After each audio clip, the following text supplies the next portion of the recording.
in Franklin, Tennessee, which is just south of Nashville. And what I do is I help leaders and entrepreneurs grow. I teach leaders how to grow themselves and how to lead their teams, how to lead their people. And then I also take businesses and dig really deep inside and kind of rip the business apart, gain some incredible perspective on what's going on, how we've gotten to where we are, and then find out what the most important things are that we can be doing right now. So those are the main functions that I work with. I also work with people as individuals, sometimes leaders or people who've got a bunch of junk in their life and they want to find out where are they supposed to be right now? What is their life purpose? Why do they exist? And so I spend a couple days doing that as well. One of my favorite disruptive heroes is somebody who I have spent over a decade working with, and that would be Dave Ramsey. Dave and I go way back before we ever worked together. And before I actually moved to the South, I came out of E-Trade. And I was working in that industry, and my processes and thoughts on how I viewed finances was an interesting thing. It was just like everybody else. Trying to capture that American dream. As I came to work for Dave, I learned that my past and my thoughts on how to handle finances was completely wrong. I mean, it was what my industry had taught me, and it was the things growing up that I had learned from everybody else, and it was just bad.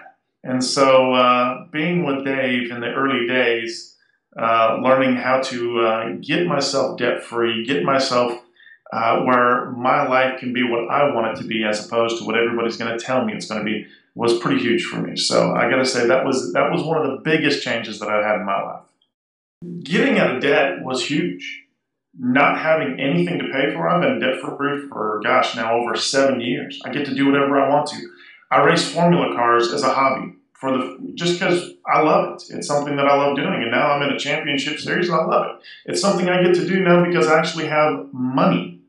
I couldn't do that before. You know, I've got a fantastic home. I drive great cars. I do whatever I want to. Go on great vacations because it's with cash. It's done. It's easy. When you don't have a ton of bills that you've got to spend all your money on and lose a ton of money in interest, then you actually have cash. So that was pretty huge for me.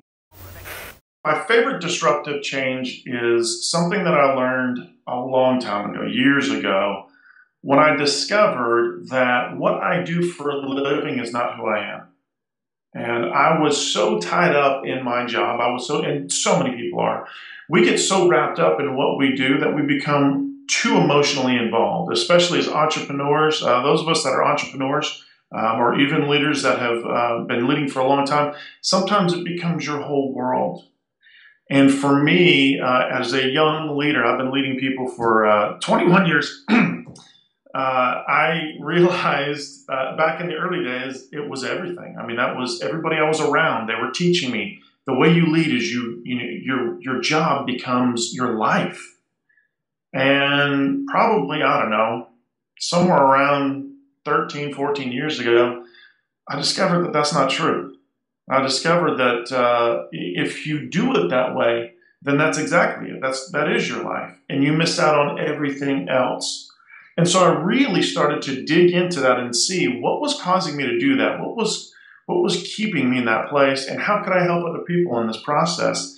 And I started learning that everybody feels that way. You know, unless you're an hourly wage earner, and even a ton of those as well feel that way, that your job is who you are. The truth is it's not. It's one piece. And so I started teaching people about circles in your life.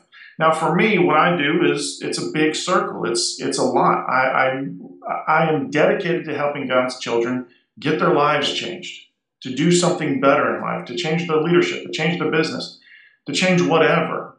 And so for me, that's a very big circle. But the great thing is that I've got a ton of other circles in my life. Like I said, I race cars. I ski. I'm a brother. I'm a son. I'm a Christian.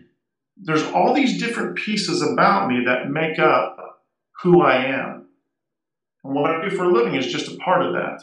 So when I changed that process, when I changed that thinking and I started teaching other people, it's been amazing how much they've enjoyed understanding that they can have life, do an incredible job at work, be an incredible entrepreneur, be an incredible leader, be an incredible just hourly worker and still have a life. My belief system that was given to me by the leaders of my past was, this is how you do it. You attach yourself to a position, and the position is the most important thing in your life. I mean, without it, how do you survive? And the truth is, it's not the most important thing. It is what I do, and I dedicate myself to it, and I do an incredible job.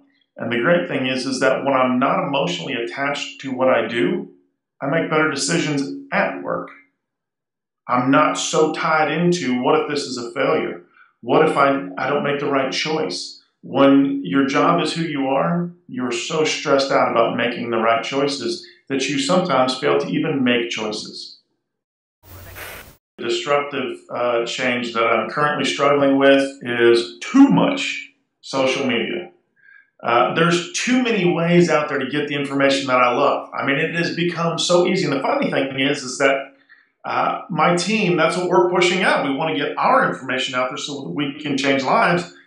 But I find myself getting caught up in all of it. There's so much out there. And so even though I'm the guy who teaches people how to schedule their time and make sure that they're doing things right, I find myself, I'll be reading something or going through something, and I'm like, oh my gosh, I've now spent an hour doing this. I got to focus on other things that are important as well. So I would say that it's a blessing and a curse. I can get any information I want right now from anywhere, but at the same time, I can find myself spending too much time doing it. So my suggestion to other people, if they're doing the same thing, is if you're going to do it, schedule it.